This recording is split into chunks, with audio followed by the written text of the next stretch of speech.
I died on the asphalt, blood mingling with the rain, clutching the ID my sister claimed she desperately needed. As my vision faded, I saw her smiling on live television, holding that exact same ID. Now, I'm standing at the exam gates again. This time, I'm not running. The first thing that hit me was the smell of cheap vanilla perfume and the deafening roar of 100 anxious high school seniors. I gasped, my hands flying to my chest, my fingers scrabbled against the crisp cotton of my uniform blouse, expecting to find shattered ribs and a jagged steering column protruding from my sternum. Instead, I felt only the frantic, rapid flutter of my own heart. I blinked against the harsh morning sunlight, the phantom scent of gasoline and copper blood abruptly replaced by the scent of freshly cut grass and anxious sweat. "Chloe, are you even listening to me?" A sharp tug on my forearm snapped my focus to the present.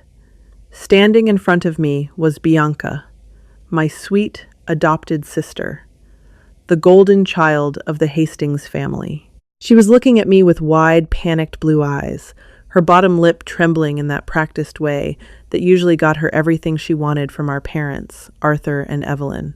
We were standing in front of the wrought iron gates of the Regional Testing Center at Westbridge Academy. It was May 14th, the morning of the National Merit Scholarship qualifying exams, the sole metric that would determine our Ivy League admissions. "I said," Bianca hissed, her voice dropping a register so only I could hear the venom beneath the panic. "I forgot my ID on the kitchen island. You have to go back and get it." A wave of pure, paralyzing nausea washed over me. I wasn't dead. I was back. Back in the exact moment that had ruined and ultimately ended my life.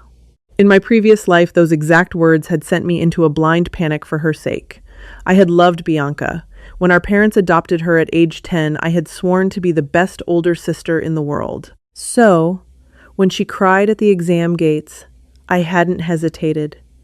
I handed her my backpack, turned around, and sprinted the 2 miles back to our suburban home. I grabbed her ID from the counter, hopped into my beat-up Honda Civic to save time, and sped back. I never made it. A drunk driver in a Ford F-150, a man named Trevor Walsh, as the police report would later state, blew a red light at the intersection of Maple and 5th. He T-boned my driver's side at 60 miles per hour. I spent the next 3 days in the ICU at St. Jude's Medical Center. My spine was severed at the L4 vertebra. My right lung was collapsed. I lay in a hospital bed, paralyzed from the waist down, listening to the steady beep of the heart monitor. And the worst part? Bianca and my parents didn't even visit me until the second day. When they finally did, Bianca had bounded into the room, tears of joy in her eyes, waving her exam completion certificate. "I aced it, Chloe," she had chirped, standing over my broken body. "And you'll never guess what. I found my ID in my blazer pocket right after you left. It was there the whole time.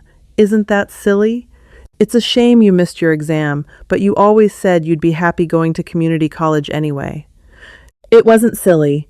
It was premeditated murder of my future. Bianca knew there was only one spot left in the district's early admission quota for Princeton, and we were tied for it. She sent me into traffic to eliminate her only competition. "Chloe!" Bianca snapped her fingers in front of my face, pulling me back to the present. The hands of the giant clock on the brick wall of Westbridge Academy read 7:45 a.m. The doors would lock at 8 a.m. sharp. "Stop spacing out. Run. If you sprint, you can make it back before the doors close. I'll stall the proctors." I stared at her. I looked at her perfectly curled blonde hair, her neatly pressed blazer, and the subtle triumphant gleam in her eyes that I had been too blind to see in my past life. "No," I said. My voice was raspy, dry as dust. Bianca blinked, her practiced tears halting for a fraction of a second. "What?" I said, "No, Bianca," I repeated, my voice growing stronger, colder. "I'm not going back for your ID." Her face twisted in genuine confusion before quickly morphing back into a mask of desperate victimhood. She looked around, making sure the gathering crowd of students and parents could see her distress. Chloe, please! You know how important this is to me. Mom and Dad will kill me if I can't take this test. My entire future is on the line. And mine isn't?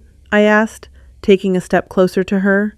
I didn't raise my voice, but the icy calm in my tone made her instinctively step back. It's a 20-minute round trip on foot, Bianca. The doors close in 15 minutes. If I go back, I miss my exam. Why should my future be sacrificed for your supposed mistake? Because you're smart, she wailed, her voice carrying over the courtyard. Several heads turned our way.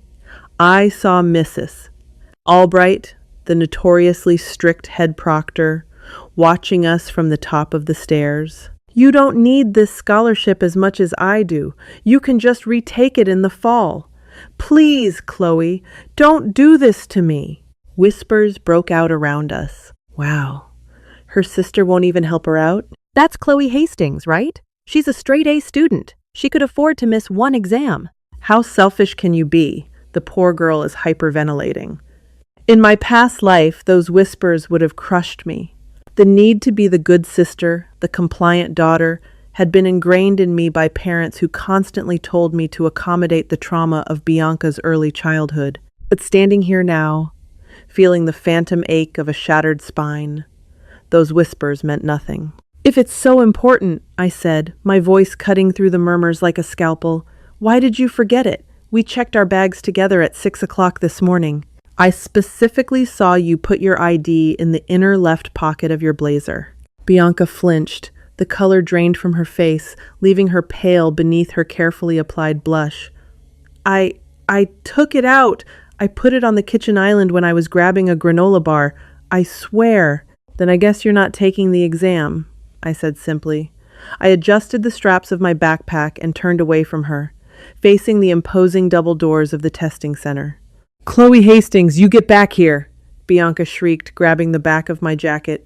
Her nails dug into my shoulder, the facade of the helpless victim cracking to reveal the entitled brat beneath. Mom and Dad are going to disown you for this. They told you to look out for me.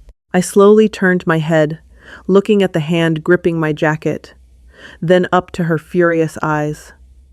Let go of me, Bianca, I whispered, stepping entirely into her personal space. Before I make you regret it. The standoff at the gate was drawing a serious crowd. The clock ticked down, 7:50 a.m., 10 minutes until the doors locked. What is going on here? The authoritative voice belonged to Principal Gregory Higgins, who was marching down the concrete steps accompanied by Officer Davis, the school's resource officer. Principal Higgins looked highly displeased. This exam was a reflection on his school's academic standing, and a public screaming match was not the optics he wanted. Bianca immediately released my jacket and threw herself toward the principal, sobbing hysterically. Principal Higgins, it's a disaster. I left my identification at home, and my sister refuses to go back and get it for me. She wants me to fail. Principal Higgins sighed, pinching the bridge of his nose. Miss Hastings, you know the College Board rules. No government-issued ID, no entry, no exceptions. Where are your parents?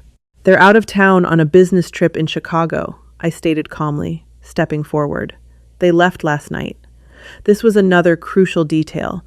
Bianca had planned this for a day when our parents couldn't intervene or drive the ID over themselves. It had to be me.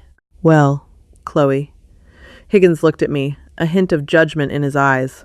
If you run, you might just make it. With all due respect, Mr. Higgins, I said, my voice ringing out clearly in the quiet courtyard. It is a physical impossibility to run 2 miles in 10 minutes without a vehicle. If I leave now, neither of us takes the exam. Furthermore, I am not responsible for my sister's irresponsibility. I turned to Officer Davis. He was a seasoned cop, a man who had dealt with enough teenage drama to recognize a theatrical performance when he saw one. Officer Davis, I said respectfully, my sister has been under a lot of stress lately. She suffers from severe test anxiety. Sometimes it causes her to become extremely forgetful and irrational. Bianca glared at me, her tears miraculously pausing. What are you doing? She hissed. I'm just worried about you, Bianca, I said, plastering on a look of deep sisterly concern. I raised my voice so the entire crowd could hear. In fact, I'm almost certain I saw you put it in your blazer this morning. With your anxiety, you might have just misplaced it in a panic. It wouldn't be the first time. I turned back to the officer. Officer, could you please have a female staff member check her pockets? Or perhaps her backpack? I'd hate for her to miss her entire future just because she's too panicked to check her own person. Bianca's face turned ash white. Pure, unadulterated terror flashed in her eyes. The ID was taped to the inside lining of her blazer, a trick she had bragged about to my paralyzed body in the hospital. If they searched her, they would find it. They would realize she had staged this entire meltdown to force me to leave. No! Bianca shouted, stepping back and clutching her blazer tightly around her chest. Don't touch me! Nobody is searching me! The crowd's sympathy, which had been squarely on Bianca's side just moments before, shifted instantly. Her reaction was too violent, too defensive. Even Principal Higgins frowned, his administrative radar pinging. Bianca, Higgins said slowly, if there's a chance you have it on you, you need to check. Empty your pockets. I told you I left it at home, she screamed, her voice cracking. She's lying. Chloe is just trying to humiliate me. If you don't have it, I pointed out smoothly, then a quick check won't hurt. Mrs. Albright is right there. It will take 10 seconds. The clock hit 7:55 a.m., 5 minutes. Mrs. Albright, a woman who possessed the warmth of a frozen lake, walked down the steps. Miss Hastings, empty your pockets and open your bag. Now, or I will have you removed from the premises for causing a public disturbance. Bianca was trapped. I watched the gears turning in her head, the desperate calculations of a narcissist caught in a corner.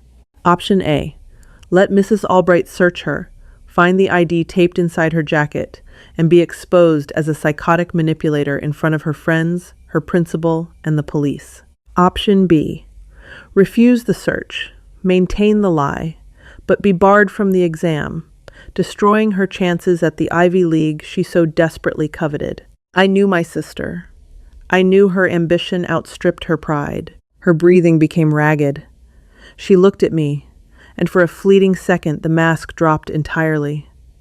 She shot me a look of such pure, venomous hatred that it would have frozen my blood in my past life.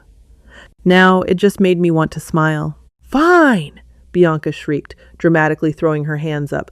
Fine, I'll check again. She practically ripped her backpack off her shoulders, unzipping it with aggressive force. She rummaged around blindly for a few seconds, panting heavily. It's not here! See? Check your blazer, Bianca, I reminded her gently. The inner left pocket. She froze. She slowly reached a trembling hand into her blazer. I watched her fingers dig into the lining, ripping the small piece of double-sided tape she had used to secure it. With a theatrical gasp, she pulled her hand out. Between her manicured fingers rested her crisp, plastic state ID card. A collective gasp echoed through the courtyard. Oh my God, Bianca cried out, her voice pitching into a pathetic, warbling register. It slipped through a hole in the lining. I didn't even feel it. Oh, Chloe, you were right. I'm so stupid. Nobody bought it. The silence in the courtyard was deafening. The realization dawned on the faces of our peers. They had all heard her fiercely insist it was on the kitchen island. They had all seen her aggressively refuse a simple search. It wasn't just a mistake. It was a deliberate, calculated performance. Principal Higgins looked at her with utter disgust. Get inside, Bianca. Now. And we will be having a serious discussion about your conduct after the examination. Bianca didn't look at me, her face burning crimson with humiliation. She lowered her head and practically sprinted up the stairs, pushing past Mrs. Albright and disappearing into the testing center. You handled that very calmly, Chloe, Officer Davis noted, giving me a respectful nod. I know my sister, I replied quietly. The clock struck 7:58 a.m., 2 minutes to spare. I took a deep breath, the crisp morning air filling my perfectly intact, unpunctured lungs. I adjusted my backpack and walked up the stairs. My legs moved smoothly. my spine strong and unbroken. Every step was a victory. Every breath was a second chance. I walked into the examination hall, took my assigned seat, and picked up my number 2 pencil. I had survived the morning. Now, it was time to ace the exam and prepare for the war that would inevitably begin when our parents got home. 4 hours later, my number 2 pencil tapped softly against the oak desk. I had just filled in the final bubble of the calculus section, and a profound sense of peace washed over me. Dying on cold asphalt gives you a terrifyingly sharp perspective on life. Suddenly, advanced derivatives and reading comprehension questions felt entirely trivial compared to the memory of a collapsing lung. I handed my booklet to Mrs. Albright, who offered a rare, stiff nod of approval, and walked out of the double doors of Westbridge Academy. The afternoon sun felt like a physical blessing on my skin. My legs moved with strong, deliberate strides. I was alive. I was whole. And I knew exactly what was waiting for me at home. By the time I unlocked the front door of our sprawling suburban house, the driveway already held Arthur's silver Mercedes. My parents had returned early from Chicago. The air conditioning inside the foyer hit me like a wall of ice, but it was nothing compared to the absolute zero temperature radiating from the living room. I dropped my keys onto the console table. The sharp clatter echoed in the silent house. "In here, Chloe, right now." The voice belonged to Arthur Hastings. He wasn't yelling, which was always worse. His quiet, controlled tone was the one he used before firing employees or dismantling competitors in his corporate mergers. I walked into the sunken living room, my posture straight. Arthur stood by the unlit fireplace. His jaw clenched so tightly a vein throbbed at his temple. Evelyn, my mother, sat perched on the edge of the white leather sofa, her face a mask of furious disappointment. And curled into a tight, dramatic ball on the matching love seat, clutching a tissue, was Bianca. Her eyes were red and puffy, the picture of a shattered, traumatized victim. "Care to explain why I received a phone call from Principal Gregory Higgins while I was boarding my flight?" Arthur demanded, skipping any pretense of a greeting. "He informed me that my daughters caused a public spectacle requiring police intervention, all because you refused to help your sister in a moment of crisis." "I refused to leave the testing center 10 minutes before the doors locked," I corrected smoothly, dropping my backpack onto an armchair. If I had gone back, I would have missed the most important exam of my academic career. An exam I studied 3 years for. "She's lying," Bianca wailed, her voice muffled by the tissue. "She had plenty of time. She just wanted me to fail, Mom. She humiliated me in front of everyone. She told Officer Davis to search me like I was a common criminal." "Because you were lying, Bianca," I stated, turning my gaze to her. "You had your ID taped inside your blazer the entire time. You threw a hysterical fit to manipulate me into leaving. I simply called your bluff." "Enough!" Evelyn snapped, standing up. Her heels clicked sharply against the hardwood. "Chloe, you have always been jealous of Bianca. We adopted her to give her a better life, and instead of welcoming her, you've done nothing but make her feel inadequate. She has severe test anxiety. She forgot the ID was in her pocket because she was having a panic attack, and you used that vulnerability to try and destroy her reputation." I stared at the woman who had given birth to me. In my past life, this speech would have broken me. I would have dropped to my knees, apologizing, begging for her affection, promising to do whatever it took to make it right. But death is an excellent cure for a desperate need for validation. "She wasn't having a panic attack," I said, my voice completely devoid of emotion. "She was executing a calculated plan to eliminate her competition for the Princeton early admission slot." "How dare you speak about your sister that way?" Arthur roared, finally losing his corporate composure. He took a menacing step forward. "You are completely out of control, Chloe. Your selfishness is astounding. Because of your little stunt today, Bianca was so distressed she couldn't focus on her exam. She barely finished the math section. You have ruined her chances at an Ivy League education." "And what about my chances?" I asked quietly. You don't need Princeton, Evelyn hissed, her true colors flashing brightly. You can get a full ride to a state school with your grades. Bianca needs the prestige of that institution for her future. As your parents, we expect you to look out for your family first. Which brings us to your punishment, Arthur interrupted, crossing his arms. He walked over to his mahogany desk in the corner and picked up a manila folder. He tossed it onto the glass coffee table. Open it. I looked down. Inside the folder was a formal, typed letter addressed to the college board and the Princeton admissions office. It stated that I, Chloe Hastings, was formally withdrawing my application for early admission due to personal family health reasons, effectively taking myself out of the running and leaving the district's sole quota spot wide open for Bianca. Sign it, Arthur commanded. You will withdraw your application. Furthermore, you will transfer the $10,000 in your personal savings account, the money you earned tutoring, into Bianca's account to compensate her for the emotional distress you caused her today. Bianca peeked out from behind her tissue, a smug, venomous smile playing on her lips. She thought she had won. She thought the power dynamic was exactly as it had always been. And if I refuse? I asked, looking dead into Arthur's eyes. If you refuse, Evelyn said, her voice dripping with ice, we will cut off your college fund entirely. We will not pay a single cent toward your education, state school, or otherwise. You can pack your bags and move out the minute you turn 18 next month. You will have nothing. The silence in the living room was absolute. They waited for my tears. They waited for my submission. Instead, I started to laugh. It wasn't a hysterical laugh, but a low, genuine chuckle that seemed to unnerve Arthur.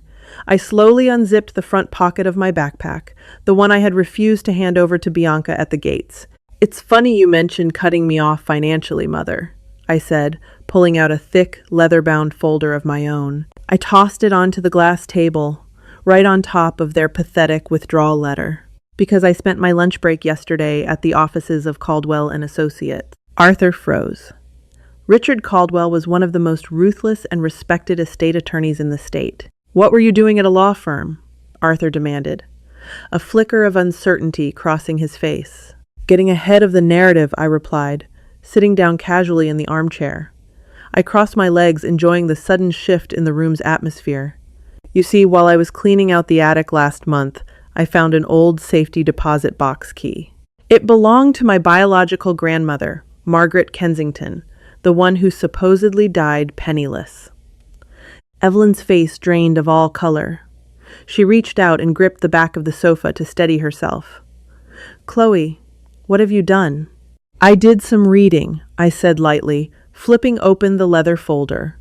According to these verified bank statements and trust documents, Grandmother Margaret didn't die penniless. She left a trust fund currently valued at $4.2 million.